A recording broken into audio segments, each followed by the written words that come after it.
house on 12th Street was the embodiment of city life in all its forms. The endless hum of cars, the slamming of doors, the barking of dogs, and the shouts of kids arguing over a ball. And in this perpetual chaos, there was always someone who managed to annoy everyone.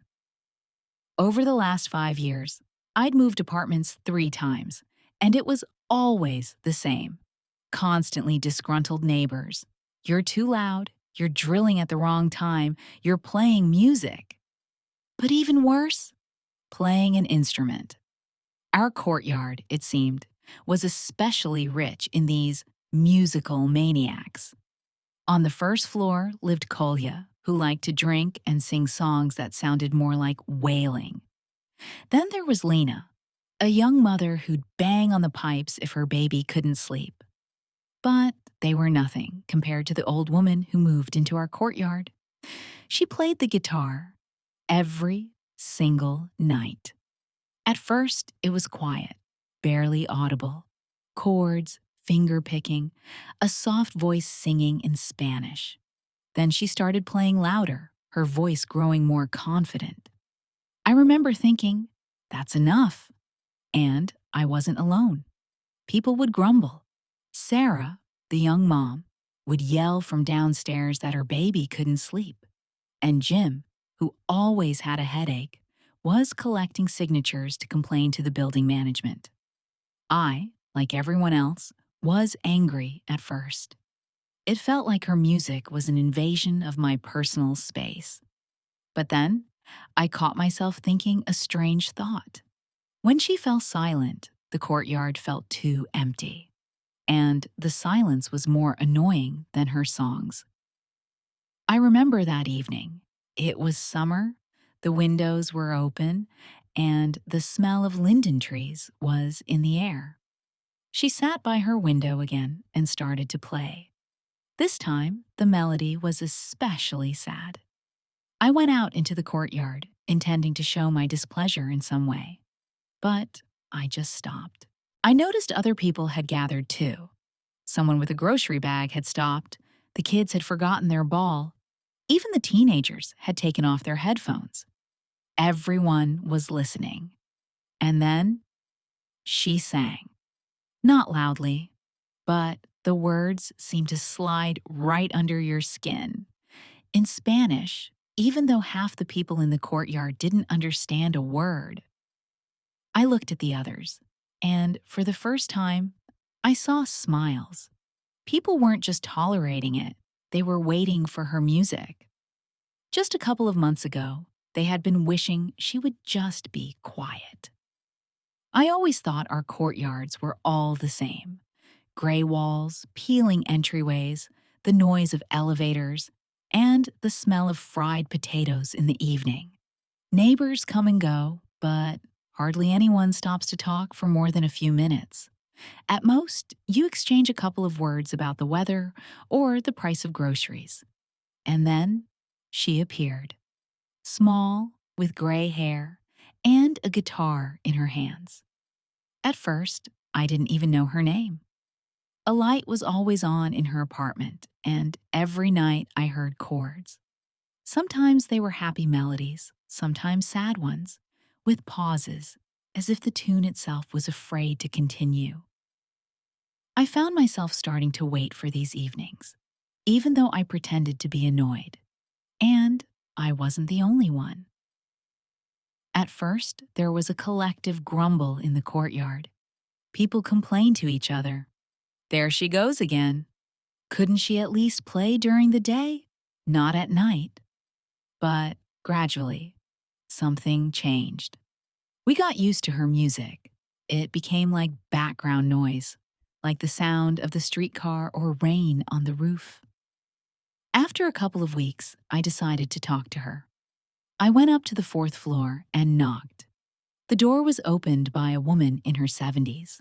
Small, but with a straight back and a clear look in her eyes. She smiled right away. "Are you one of the neighbors? I must be making too much noise." "I'm sorry," I stammered. All the words I'd prepared, about it being late, disturbing, people complaining, disappeared. All I could manage was, "You play beautifully." She looked down and said softly, "My husband and I used to sing together. He'd play the chords, and I'd sing along. Now I'm alone. If I don't pick up the guitar, the room gets too quiet." Those words stuck with me like a splinter. She showed me photos on her wall: a young girl with a guitar, then a woman in a stage dress, and then family pictures with children and the same man. I asked, why in Spanish? She laughed, a surprisingly clear, ringing sound. "We dreamed of going to Barcelona. We wanted to walk the streets and listen to the street musicians. It never happened. But I taught myself the language. It's easier with songs. They keep a memory alive." I went back to my apartment and, for the first time, heard her playing differently. It wasn't noise or a disturbance. It was a conversation with the past, an attempt to hold on to someone who was gone.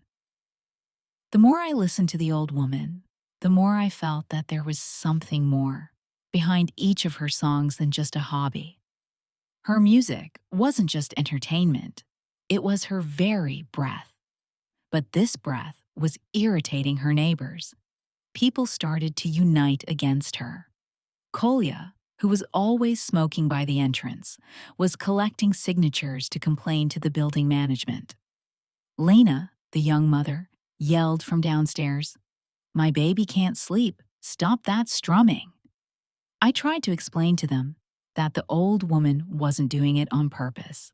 But who cares about someone else's reasons when your own problems feel more important? That evening, I went back to her window. She was playing very softly, as if she was afraid of being heard.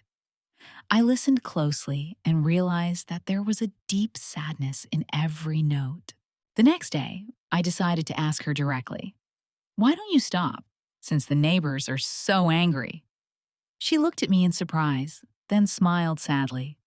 "Because it's all I have left. I play. So I don't feel the emptiness." I was silent. What could I say? We live side by side, yet we know nothing about each other. But now I saw it. Her apartment was empty. On the walls were photos. On the shelf were old cassette tapes.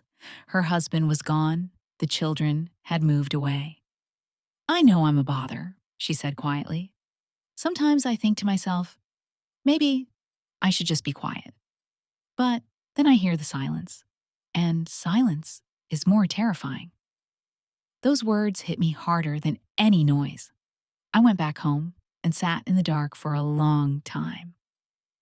I suddenly felt ashamed of all the times I'd wished she would stop playing. From that moment on, I started to see not just a musician in her, but a person afraid of being forgotten. And that fear was familiar to me. I think it's familiar to everyone. But the neighbors didn't care. All they saw was noise. For them, she was a problem. For me, she was becoming a living reminder of what it means to be unwanted. That evening, there was another bang on the pipes. She fell silent, then cautiously played a chord and continued. I listened and understood. This fight wasn't with her neighbors, but with herself. I'm too old for this, she probably thought. But she kept playing, because otherwise, she would disappear completely. After that evening, I started noticing a change. Not in her, but in the courtyard. The music stopped being just noise. Even Kolya, the loudest critic, once lit a cigarette and stayed to listen to a few chords before he started grumbling again. But the main thing was the kids. They would run up to her window, sit right on the curb, and wait for her to pick up the guitar. I saw a little girl named Masha work up the courage to speak for the first time. "Grandma, can you sing that cheerful one again?" The old woman laughed, shook her head, but played it. I caught myself smiling along with them. And then Something happened that changed everything. Her grandson came to visit for the holidays. He was a lanky, skinny teenager, about 14, with a phone glued to his hand. I saw him that evening, standing under the window and filming her.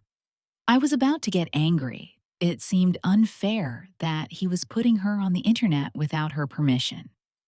But when I got closer, I heard him say, "Grandma, this is amazing.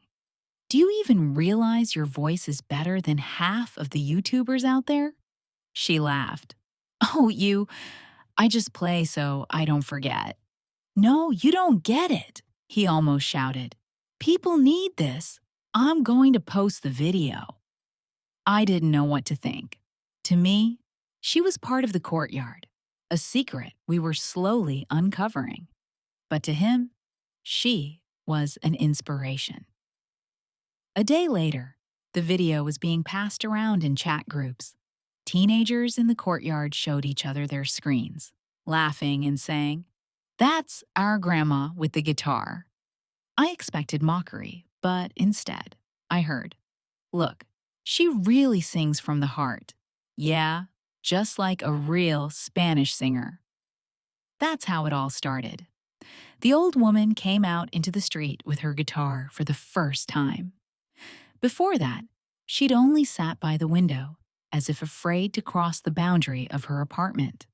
But that evening, she sat down on a bench, placed the guitar on her lap, and looked at her grandson. "Well, help me keep the rhythm." He started tapping on the body of the instrument with his hands, laughing and messing up. But it looked so natural that even the skeptics from the next building came out to watch. I realized the push wasn't just in the act of playing, but in having someone there who believed in her. The grandson gave her a reason to keep going, louder and more confidently. Later, she confessed to me, "I thought it was all over, that the music belonged to the past.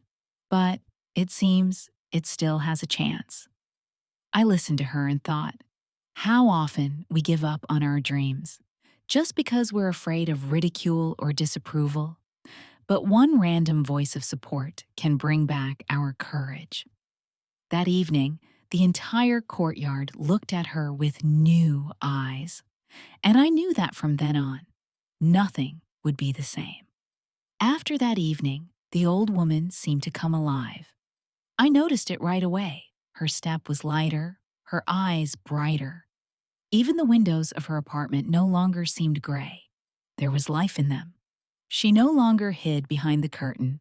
She opened the windows wide and sat with her guitar, as if she were waiting for an audience. The neighbors, of course, reacted differently. Lena from the third floor still grumbled, "Oh, here we go again. My kid will be up until midnight." But her son himself would run downstairs to listen. He'd come back, beaming, humming the tunes, and I'd see Lena throw her hands up in a helpless gesture. The funniest was Kolya. He grumbled the most, but one day he came out with a beer, sat on the bench, and, while the old woman was playing, quietly nodded along. "Well, the chord's all right. At least it's not out of tune." And a couple of days later, the kids caught him. He was trying to beat a rhythm on an overturned bucket. I watched this and thought, the courtyard is changing. It's still the same, cracked asphalt, peeling walls, but the atmosphere is different. The music was bringing people together. One day, I decided to ask her, "Have you ever thought about performing for everyone?" She got shy and shook her head. "Oh no, I'm old, and my voice isn't what it used to be." But the grandson wouldn't give up. "Grandma, you're really great. I'll help you." And so, the preparation began. Every evening they rehearsed together in the courtyard. She played, he tapped his hands, sometimes trying to sing along. It sounded a bit rough, but it was fun. Neighbors would gather, some would bring tea. Others would film on their phones. Sometimes everything went wrong. A string would snap, a dog would start barking in time, or one of the teenagers would turn on their speaker with rap music, and the whole thing would turn into total chaos. The old woman would laugh. Well, now we have a whole orchestra.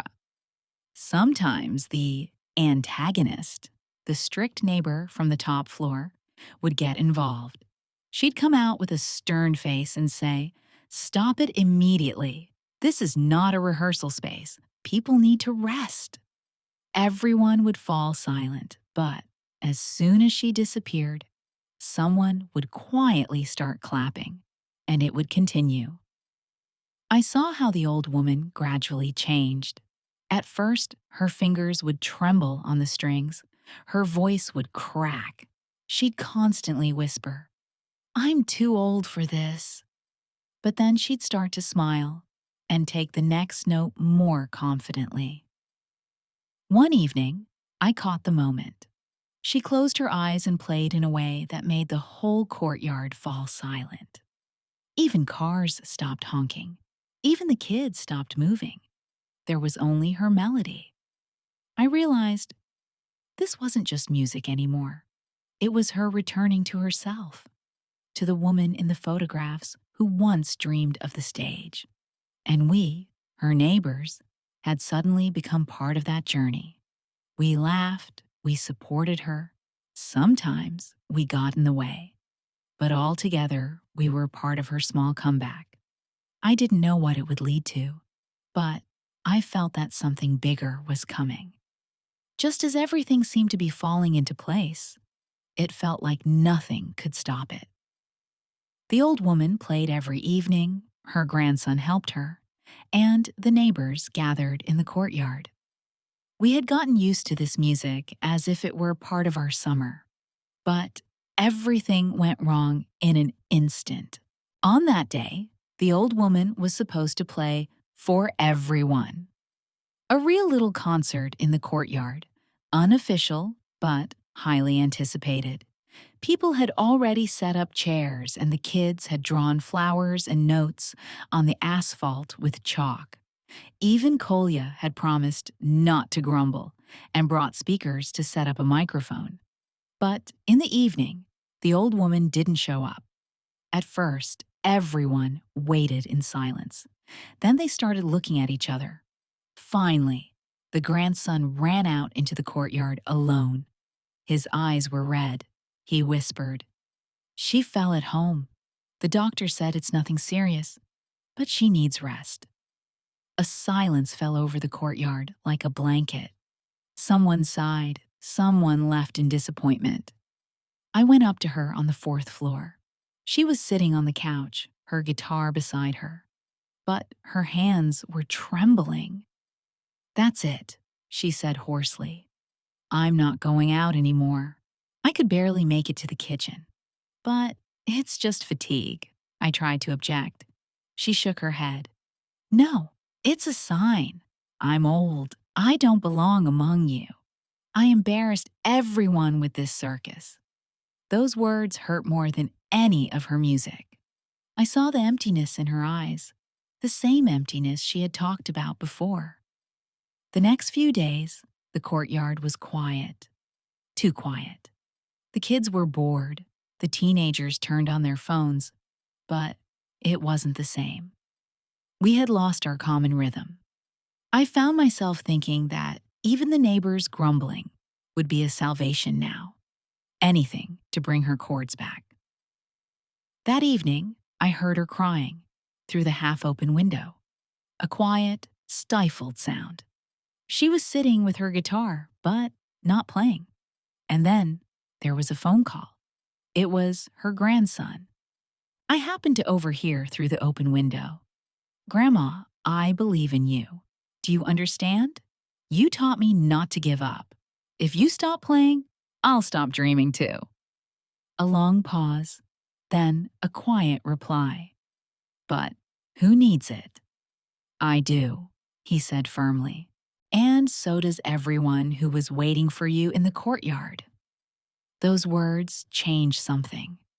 I saw her slowly pick up the guitar, her fingers moving over the strings. The notes trembled, but they sounded. She lifted her head, looked out the window, and, for the first time in days, a spark appeared in her eyes. At that moment, I understood. The crisis wasn't in her body or her age. The crisis was in the easy belief that you've lived all there is to live. But one voice can bring you back to life.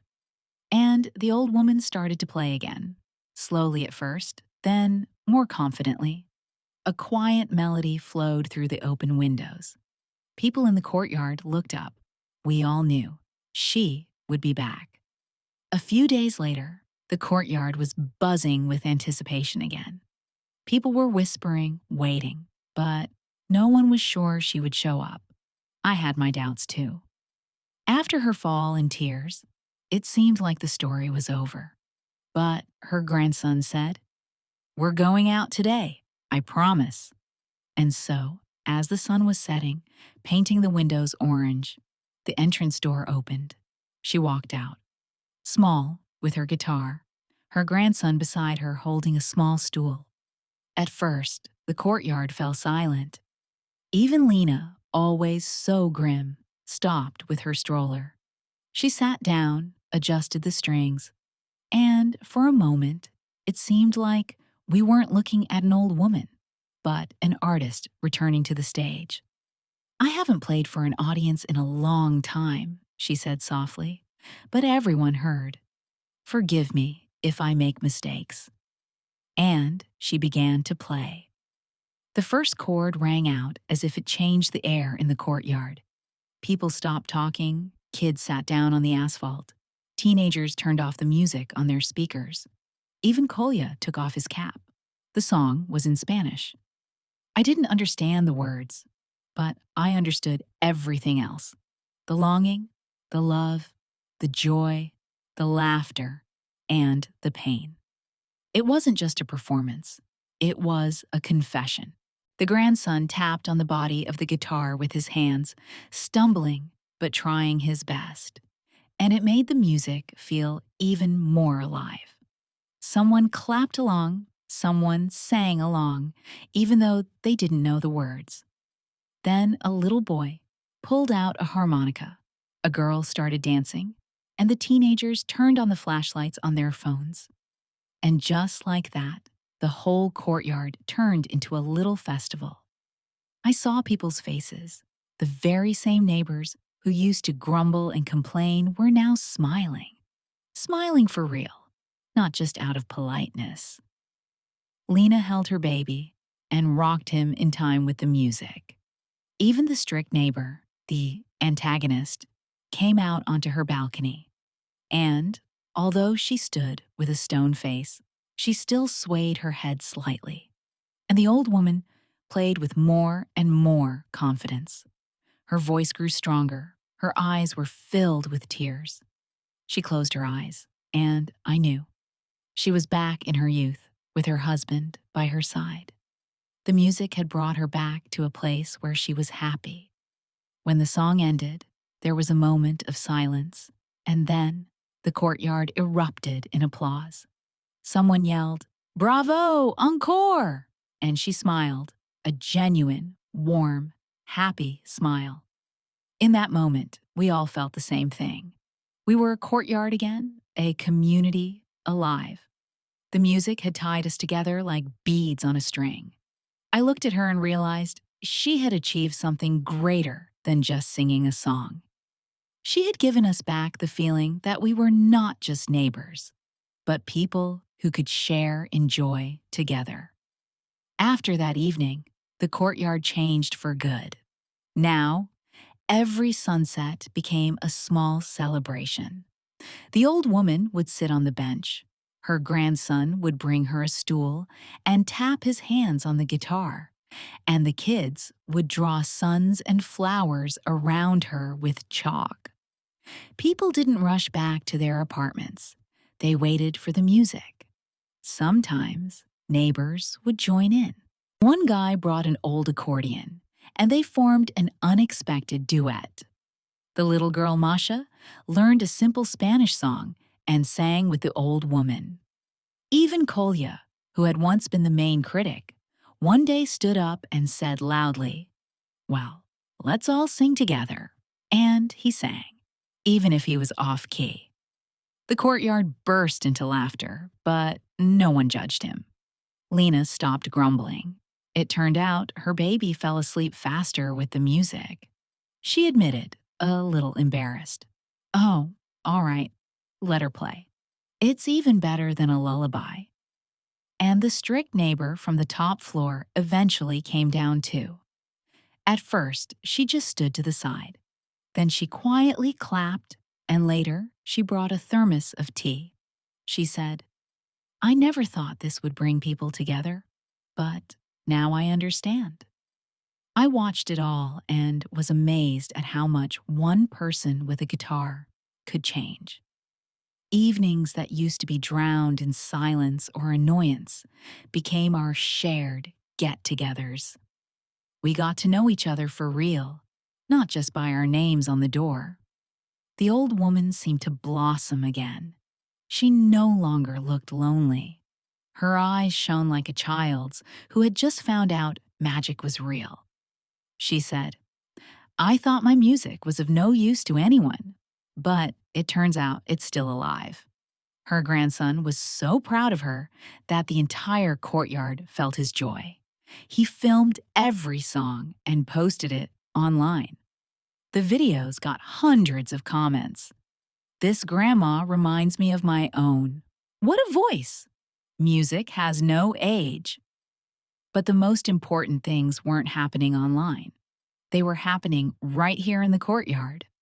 We learned to stop and take a moment. We started smiling at each other more often. Someone would bring a treat. Someone would help the old woman carry her stool. The little kids were no longer afraid to play near unfamiliar adults because now they knew each other. I realized music isn't just notes. It's a language that can connect hearts. And even if a person is alone, their song can become a bridge between many. The old woman gave us back what we had long lost, the feeling that we are not just neighbors in concrete boxes, but people who can find joy together. Summer was coming to an end. The evenings were getting shorter and the air was cooler, but people were still gathering in the courtyard. The old woman would sit with her guitar by the window or on the bench, and we knew our little concert was about to begin. One day, I looked up and noticed that the teenagers had turned on the flashlights on their phones. The light swayed in time with the music, as if the stars had descended right into our courtyard. The children danced to her songs, and the adults clapped their hands. In that moment, I understood. We had become a single choir. The old woman played with a smile, but her eyes were wet with tears. I saw how her grandson looked at her with pride, as if she wasn't just an old woman, but a true star. When the song ended, silence fell. The same silence that used to terrify her and annoy us. But now, the silence was different. It was filled with meaning. Each of us held her chords in our hearts. She looked up and said, "Thank you all. I thought I was alone, but now I see music is never alone." Those words will forever be etched in my mind because this was not just her story, it was ours too. A story about how we so often close ourselves off from one another and how sometimes all it takes is one voice to open our hearts. We lingered in the courtyard for a long time. Someone brought tea, someone sang softly, someone just sat nearby, enjoying the feeling of being with real, living people, not just neighbors behind a wall.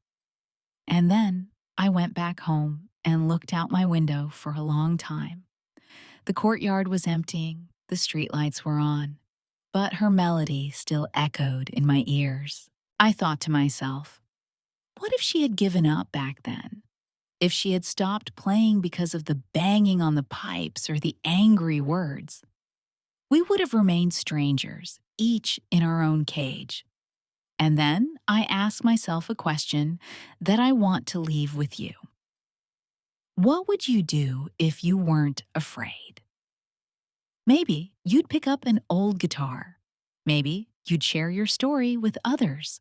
Maybe you'd do the very thing you've been dreaming of but putting off. After all, sometimes one small step is all it takes to change not just your life, but the whole world around you.